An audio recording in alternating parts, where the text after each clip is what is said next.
way to start my day, and I'm delighted to be here with you. I want to thank Mark for not only the introduction, but all of his work over the years. I have been a fan of Mark's since he was mayor of New Orleans. He did great work there, and he's doing great work at the National Urban League. So thank you, Mark. And you know, we're all thinking, as I hope we do every year, about New Orleans as we near the 10th anniversary of Katrina. Something like that should never be allowed to happen in the United States of America again. So we have to keep learning the lessons and repledging our commitment. I want to thank everyone for welcoming me here today. I want to give a shout out to your National Chairman of the Board, Michael Neidorff. Also backstage, I saw a longtime friend of mine, Congressman Alcee Hastings, and Alexis Herman, who served in my husband's administration, and Tony West, who served in President Obama's administration. There's a veritable Hall of Fame here for this event, and I could never come to a National Urban League gathering without mentioning my lifelong friend, Vernon Jordan. He may not be here today, but he's with us in spirit because of his deep love and commitment to this organization. It's also close to my heart. Over the years, I've gotten the chance to work with you, learn from you. I've pored over your State of Black America reports. I've spoken at your conferences. But most importantly, I've seen how you change people's lives. The theme of this conference, Saving Our Cities, Education, Jobs, and Justice, speaks to the important work that you've been doing for decades. I know that you help Black entrepreneurs get startup capital. I know you help people find jobs. I know you give families financial counseling so they can achieve their dreams of buying a home or sending their kids to college. And you make sure parents have the tools to take care of their kids' health. That's the kind of day-to-day commitment that makes such a difference. As you help prepare young people for college and work, in a world that can sometimes make them feel that they're not very important, you make sure they know just how precious and powerful they really are. This vital work has been my work too. My first job out of law school wasn't at some big law firm. It was with the Children's Defense Fund, started by Marion Wright Edelman. That first summer after I graduated, I went door to door for kids shut out of school and denied the education they deserved. I also began a lifelong concern by working with the CDF to try to figure out what we did with kids caught up in the juvenile and adult prison systems. As First Lady, I helped create the Children's Health Insurance Program. You were an ally in doing that. As Senator, I championed small businesses owned by women and people of color because that's where a lot of the jobs in America come from. I fought to raise the minimum wage because no one who works hard in America should have to raise their kids in poverty. These issues, your issues, are deeply personal to me. So I'm here early on this morning, first and foremost, to say thank you. But I'm also here to talk about the future. Because the work you have been doing is more important than ever. And I'm going to keep doing that work right alongside you. Now, I would love nothing more than to stay and have a conversation for hours going into depth about every single issue that we are worried about. But you have a full slate of speakers that will follow me. So let me make 3 points about the work we need to do together. First, the opportunity gap that America is facing is not just about economic inequality. It is about racial inequality. Now, that may seem obvious to you, but it bears underscoring because some of the evidence that backs it up would come as a shock to many Americans. Like how African Americans are nearly 3 times as likely as whites to be denied a mortgage. Or how in 2013, the median wealth for white families was more than $134,000, but for African American families, it was just $11,000. A lot of people don't realize that our schools are more segregated today than they were in 1968. Or even that African Americans are sentenced to longer prison terms than white people for the same crimes. Or that political operatives are trying every trick in the book to prevent African Americans from voting. And listen to this one, because as somebody who started with the Children's Defense Fund and who now is the proud and delighted grandmother of a 10-month-old granddaughter, African American children are 500%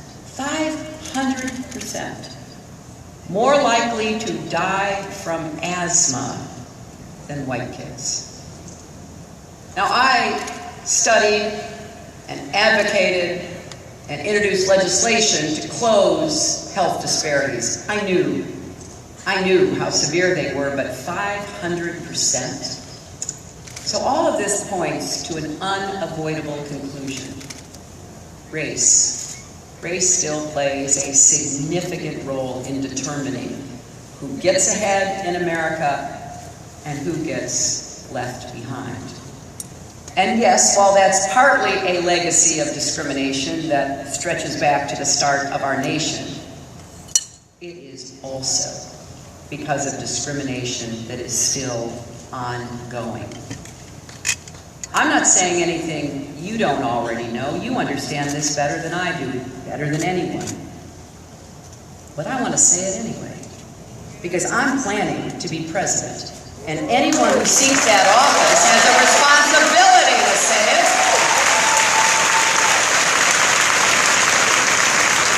And more than that, to grapple with these systemic inequities that so many Americans face. Anyone who asks for your vote should try their hardest to see things as they actually are, not just as we want them to be. So I want you to know I see it and I hear you. And the racial disparities you work hard every day to overcome go against everything I believe in and everything I want to help America achieve. The second point is this. This is not just about statistics, as damning as they can be. This is about Americans doing some soul searching and holding ourselves to account. This is about all of us looking into our hearts, examining our assumptions and fears, and asking ourselves, what more can I do in my life to counter hate and injustice? How can I make our country a better, fairer place? Let me be clear, I think all of us need to do that kind of introspection, but those of us who have not experienced systemic racial inequities, we have an extra obligation. We need to do a better job of listening when people talk about the seen and unseen barriers they face every day. We need to practice humility rather than assume that our experiences are everyone's experiences.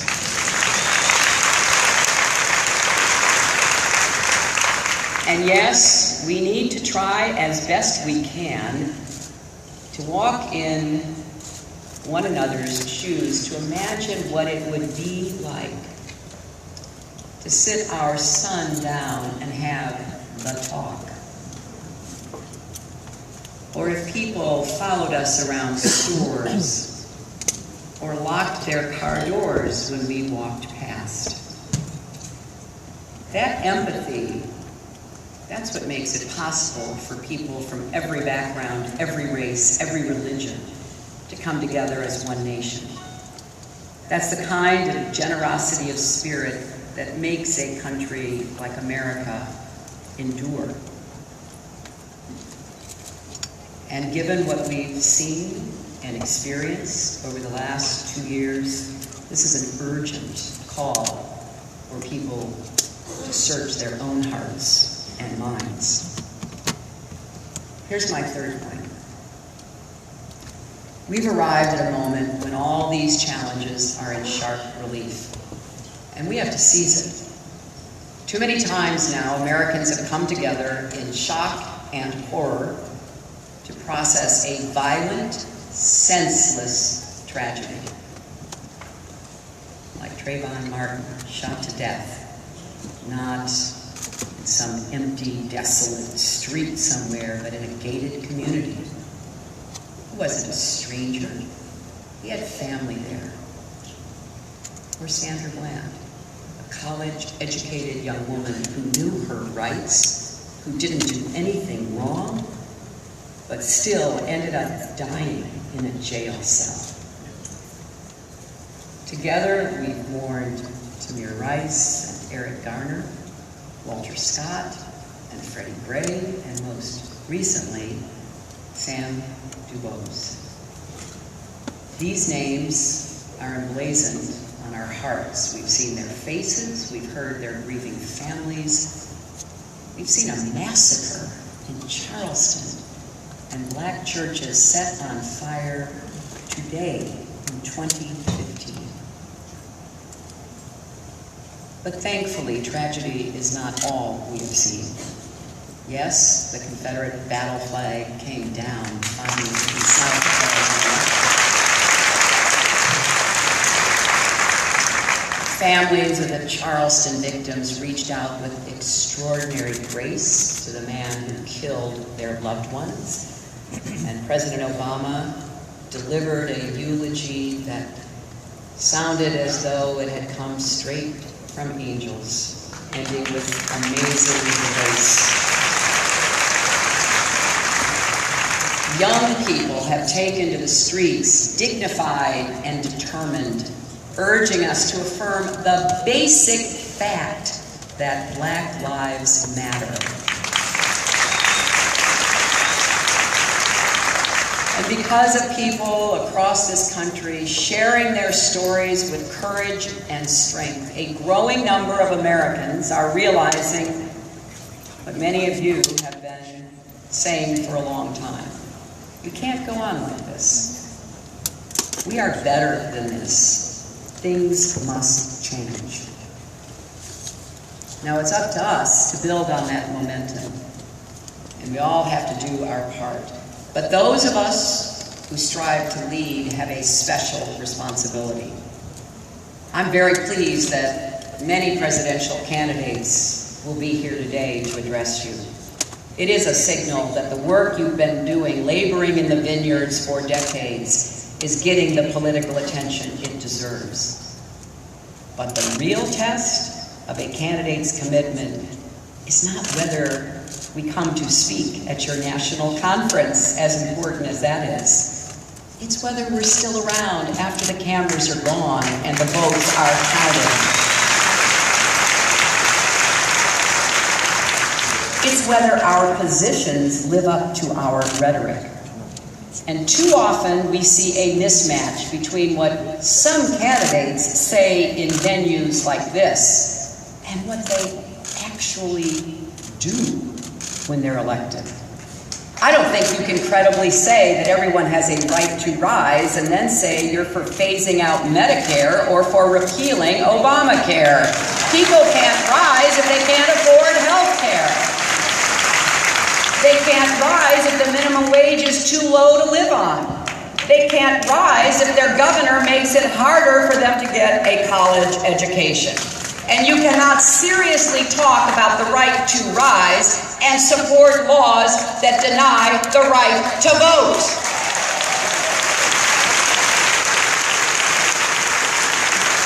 So yes, what people say matters, but what they do matters more. Americans, especially today, deserve leaders who will face inequity, race, and justice issues in all their complexity head-on, who won't just concede that there are barriers holding people back, who will do instead what it takes to tear those barriers down once and for all. I will never stop working on issues of equality and opportunity, race, and justice. That is a promise. I've done it my entire adult life. I will always be in your corner because issues like these, they are why I'm running for president. They are why I got involved in public service in the first place, to tear down the barriers that hold people back from developing their talents and achieving their dreams. I'm asking you to hold me accountable, to hold all of us accountable, because the work that you're doing must lead to action. And you deserve leaders who not only get that, but who will work hard every day to make our country a better place, to make it live up to its potential, and to provide the opportunities for every single child in this country to live up to his or her potential. Yes, I do have this 10-month-old grandchild now. And I gotta tell you, those of you who already have reached this incredible transformational point in your lives understand this. There is nothing like it to focus you on the present. You know, when Bill and I are with Charlotte doing our best to babysit, the phones are off, the TV is off. We're just focused on this miracle of life. And we're the kind of grandparents, I'll confess, that, you know, when she learns to clap her hands, we give her a standing ovation. But you see, it's not just about our granddaughter, is it? We, of course, will do everything we can to make sure she has all the opportunities she should as a citizen of this country, as a child of God, as a person who has the right to go as far as her hard work and talent will take her. But that's not enough. I don't want that just for my granddaughter. I'm the granddaughter of a factory worker who worked from the time he was a teenager to the time he retired in the Scranton lace mills. I know how blessed I've been, and opportunities that I had that others with just as much talent did not. So let us tear down the barriers, so no matter whose child you are or grandchild you are, you too will have the same chance. I'm proud to be your ally. I'm committed to being your partner. I will keep fighting right alongside you today and always to make the United States of America a country where all men and women, all boys and girls are treated as they deserve to be, as equals. I know we can do this. I know the path ahead is not easy, but I'm absolutely convinced that we will, once again, join hands and make a difference for those young people who not only need a path, but need the love and embrace of a grateful nation for the contributions they each will make to a better future for us all. Thank you, and God bless you.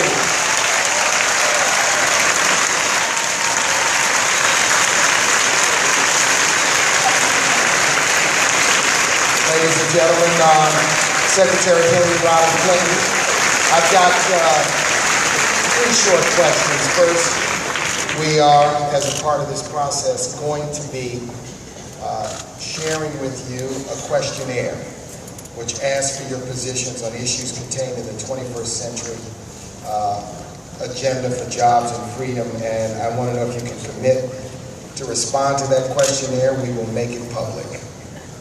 Yes.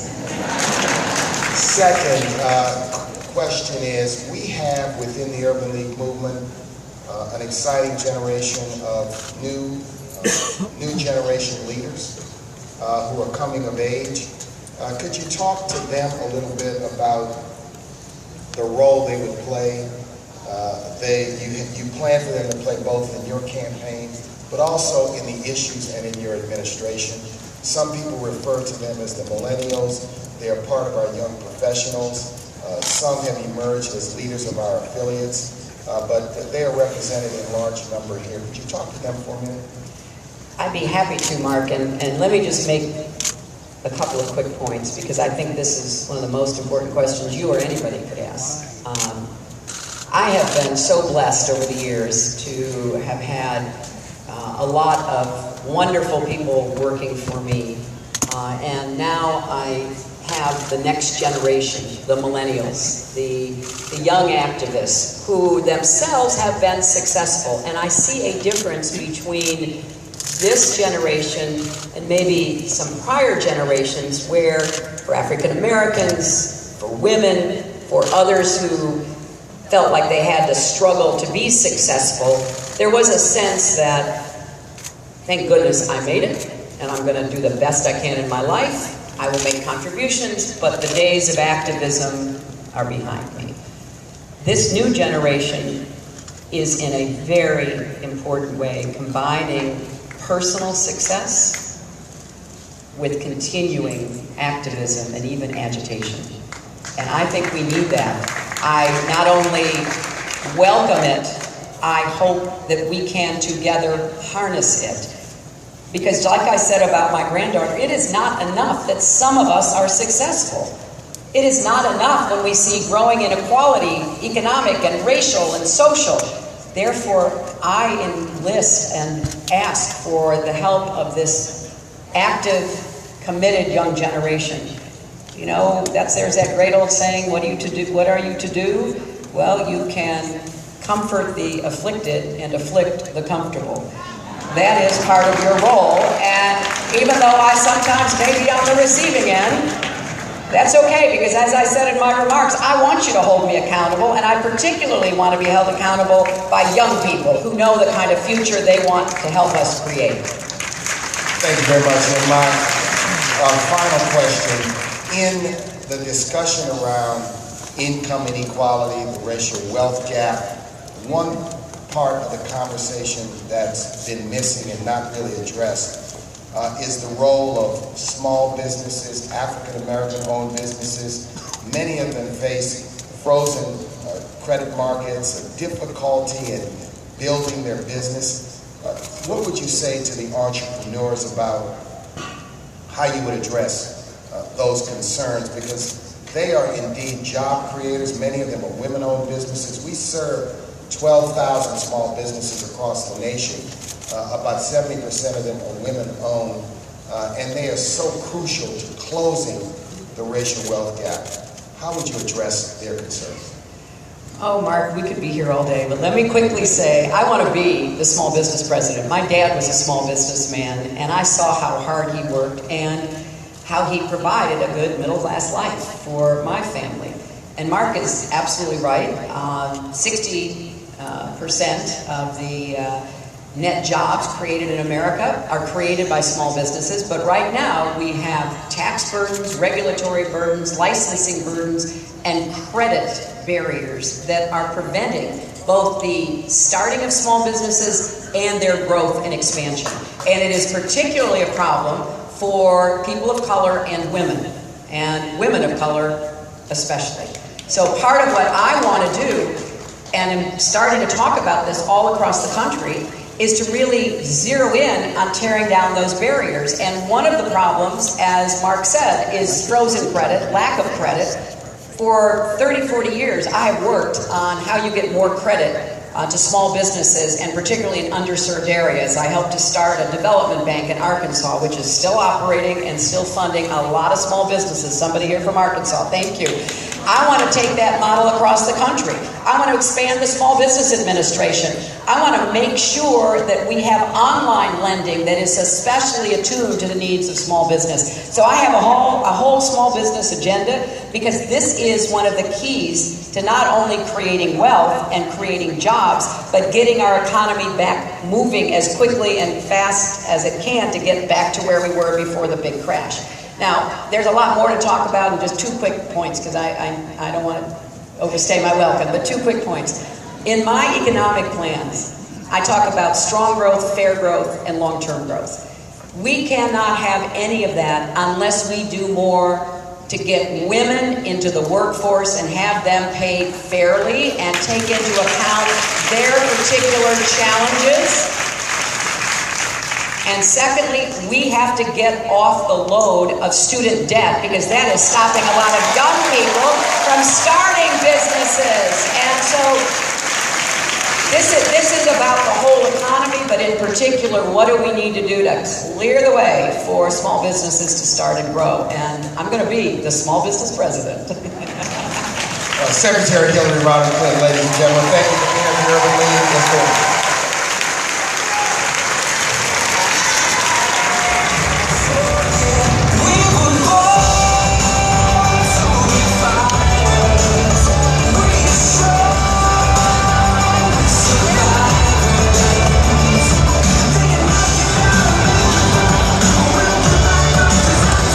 Okay, they heard remarks from Hillary Rodham Clinton.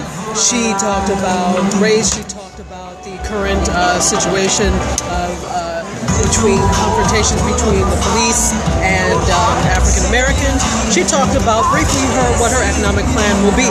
So we have more candidates coming up soon. We're on a 5-minute break. As you can see, the crowd basically swarmed Hillary Clinton when she came down, and this is going to be very interesting to see who is up next and how they compare. So again, thank you for joining. I saw I Am Dima. She had some comments. Thank you so much. Thank you all for the hearts. And thanks for joining us. This is a really important event. I'm glad that you all have tuned in. So stay tuned. I'll be back with the next candidate. We have Senator Jeb Bush, not Senator, sorry, former Governor Jeb Bush coming up soon. And yeah, so I'll be with you. I'll see you in a few.